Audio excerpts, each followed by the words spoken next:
لڑکیوں کو تعلیم نہ دلانا روشن مستقبل سے محروم کرنا ہے۔ تعلیم کا حصول ہر معاشرے میں بنیادی حق ہے۔ وزیر اعظم شہباز شریف کا مسلم ممالک میں لڑکیوں کی تعلیم پر بین الاقوامی کانفرنس سے خطاب۔ کہا پاکستان میں اسکولوں سے باہر 2 کروڑ بچوں میں سے بڑی تعداد لڑکیوں کی ہے۔ پاکستان میں خواتین کی تعلیم کی راہ میں بڑے چیلنجز ہیں۔ اس مقصد کے لیے آواز اٹھانا اور وسائل مختص کرنا ہوں گے۔ ملالہ یوسفزئی دلیری اور ہمت کی علامت، عرفہ کریم سب کے لیے ایک مثال ہے۔ وزیر اعظم کا فاطمہ جناح اور شہید بے نظیر بھٹو کو بھی خراج عقیدت۔ وزیر اعظم سے مسلم ممالک کے وزرائے تعلیم کی ملاقات۔ کانفرنس میں 44 ممالک کے 150 وفود شریک ہیں۔ وسائل دینے میں سندھ سے سوتیلوں جیسا سلوک کیا جا رہا ہے۔ بلاول بھٹو کہتے ہیں جب حق نہیں ملتا تو بہت مشکل ہوتی ہے۔ ہم انتہا پسندی اور نفرت کی سیاست نہیں کرنا چاہتے۔ سندھ حکومت کراچی کے مسائل پر توجہ دے۔ شہر کا سب سے بڑا مسئلہ پانی کا ہے۔ اپنے ہر نمائندے سے کہتا ہوں کراچی میں پانی کے مسئلے کو ترجیح دیں۔ کراچی سمیت صوبے کے مسائل کے حل کے لیے پبلک پرائیویٹ پارٹنرشپ کے تحت منصوبے لگا رہے ہیں۔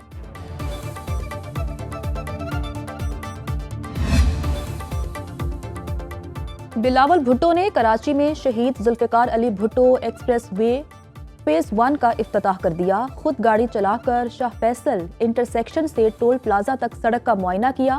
چیئرمین پیپلز پارٹی نے پہلا ٹول ٹیکس دے کر پرچی بھی کٹوائی۔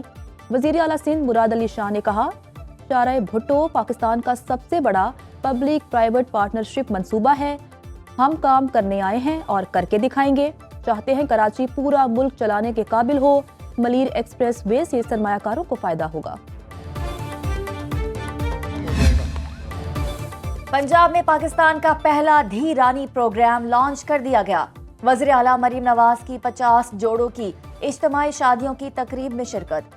فرنیچر، ضروری اشیاء کے تحائف دیے۔ ہر جوڑے کو 1 لاکھ روپے سلامی بھی دی۔ مریم نواز کا 9 بہاتہ جوڑوں کے لیے نیک تمناؤں کا اظہار۔ کہا بیٹیوں اور بیٹوں کی شادی میں شمولیت جذباتی لمحہ ہے۔ اللہ تعالیٰ سکھ والی زندگی دے۔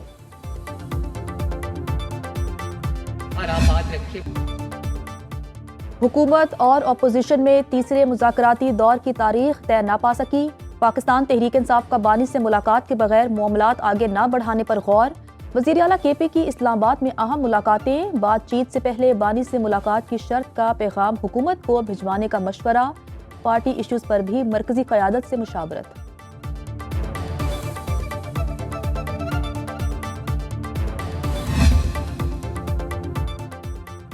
مذاکراتی کمیٹیوں کا اجلاس طلب کرنے کے لیے اپوزیشن یا حکومت میں سے کسی نے رابطہ نہیں کیا۔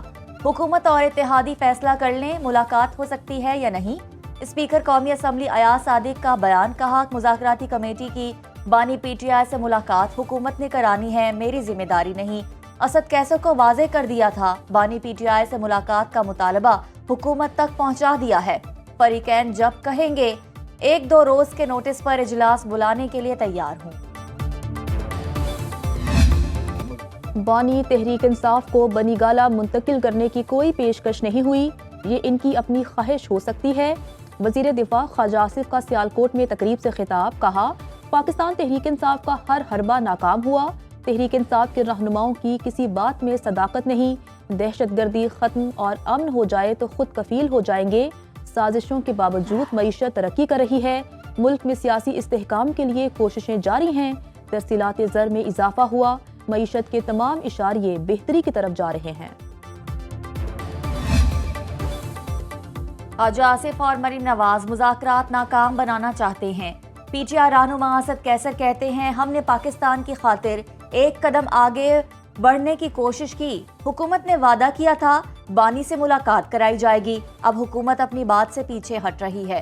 بیرسٹر سیف کہتے ہیں حکومت کو اپنی زبان درازی کیوں نظر نہیں آتی۔ مذاکرات شروع ہونے کے بعد وزیر اعلیٰ پنجاب پی ٹی آئی کے خلاف روزانہ بیان دے رہی ہیں۔ وفاقی حکومت کو سنجیدگی کا مظاہرہ کرنا چاہیے۔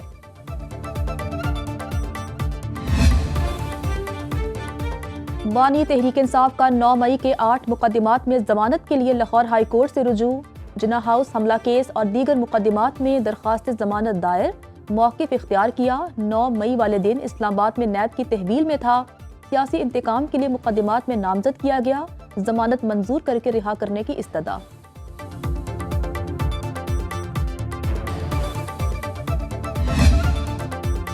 بانی پی ٹی آئی دھرنوں سے آزاد نہیں ہوں گے، مقدمات سے رہائی عدالت نے دینی ہے، آپ نے کچھ نہیں کیا تو ضمانت ہو جائے گی۔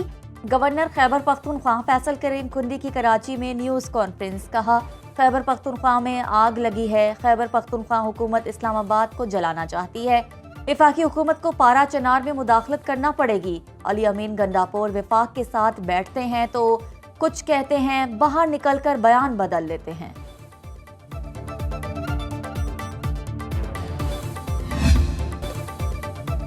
این آر او نہ دینے کی گردان کرنے والے آج ڈیل مانگ رہے ہیں۔ وزیر اطلاعات پنجاب عظمہ بخاری کی نیوز کانفرنس، کہا اڈیالہ کے قیدی کی فائنل کال مس کال ثابت ہوئی، اوورسیز نے سول نافرمانی کال کو مسترد کر دیا، فتنہ پارٹی پنجاب حکومت کے منصوبوں کے خلاف پروپیگنڈا کر رہی ہے۔ اسپیکر پنجاب اسمبلی ملک محمد احمد خان کہتے ہیں، بانی تحریک انصاف سیاسی قیدی نہیں، کوئی سیاست میں جرم کرتا ہے تو کہیں کوئی مجرم سیاست کرتا ہے۔ 2024 کا الیکشن دیکھنا ہے تو پچھلے تمام انتخابات بھی دیکھنا ہوں گے۔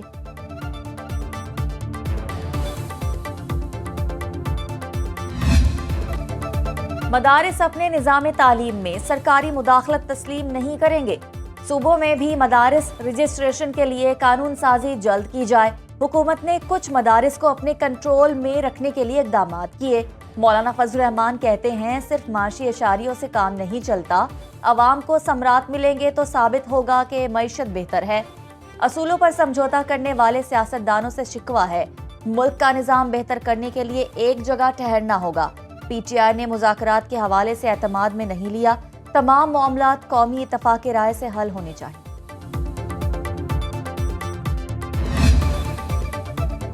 کراچی میں تاریخ ساز پہلی گورنرز کانفرنس، چاروں صوبوں اور گلگت بلتستان کے گورنرز کی شرکت۔ کامران ٹھسوری کی میزبانی میں کانفرنس میں سردار سلیم حیدر، فیصل کریم کنڈی شریف، جعفر خان مندوخیل اور سید مہدی شاہ کی بھی شرکت۔ گورنر کے پی کی اگلی کانفرنس پشاور میں کرانے کی دعوت۔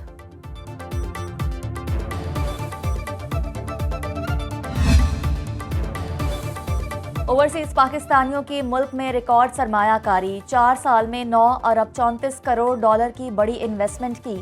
اسٹیٹ بینک نے روشن ڈیجیٹل اکاؤنٹ کے ذریعے سمندر پار پاکستانیوں کی سرمایہ کاری کے اعداد و شمار جاری کر دیے۔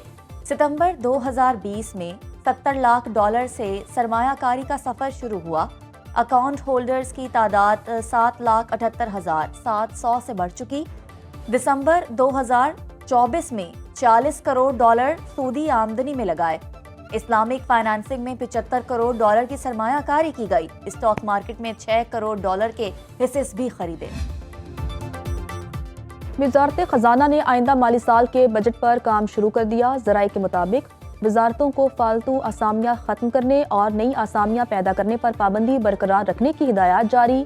منظور شدہ اسامیوں کا 31 جنوری 2025 تک کا ڈیٹا طلب۔ تمام وزارتوں اور محکموں کو عملے کی تفصیلات 6 فروری تک جمع کرانے کی ہدایت۔ وزارت یا محکمے نئی اسامیاں بنانے سے قبل وزارت خزانہ سے پیشگی منظوری کے پابند ہوں گے۔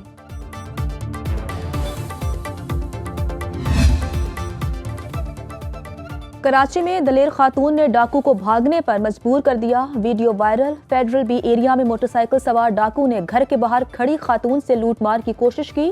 خاتون نے مارنے کے لیے ہاتھ اٹھایا تو ڈاکو فرار ہو گیا۔ پولیس کے مطابق ویڈیو کی مدد سے ملزم کی گرفتاری کی کوشش جاری ہے۔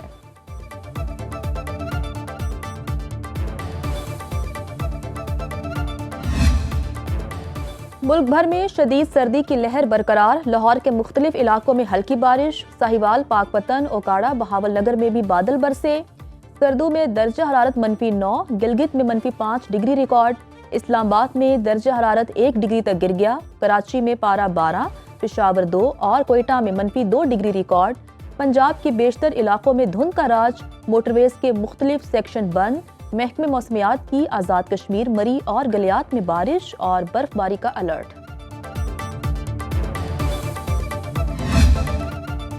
وفاقی وزیر داخلہ سے برطانوی ہائی کمشنر جین میریٹ کی ملاقات۔ محسن نقوی نے کہا، پاکستانی قوم دہشت گردی کا ڈٹ کر مقابلہ کر رہی ہے، سیکیورٹی فورسز نے بے پناہ قربانیاں دیں، قانونی دستاویزات کے حامل کسی بھی غیر ملکی شہری کے خلاف کارروائی نہیں ہو رہی۔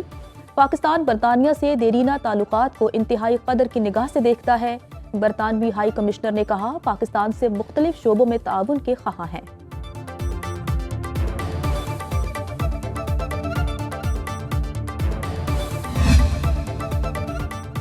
لاس اینجلس میں آگ کا طوفان ہر شہر کو راکھ بنانے لگا۔ جنگلات میں لگی آگ سے نقصانات کا ابتدائی تخمینہ $150 ارب تک جا پہنچا۔ 12 لاکھ گھر جل کر راکھ کا ڈھیر بن گئے۔ 2 لاکھ سے زائد افراد نقل مکانی پر مجبور۔ 36,000 ایکڑ رقبے پر شعلے بلند۔ اور پاکستانی فلم انڈسٹری کے لیے شاہکار فلمیں تخلیق کرنے والے نظر الاسلام کا آج یوم وفات۔ آئینہ اور بندش نے مقبولیت کے ریکارڈ قائم کیے۔ ڈھاکہ سے تعلق رکھنے والے نظر الاسلام نے پاکستان میں ہی سکونت اختیار کی۔ دادا کے نام سے پکارے جانے والے نظر الاسلام کی یادیں آج بھی زندہ ہیں۔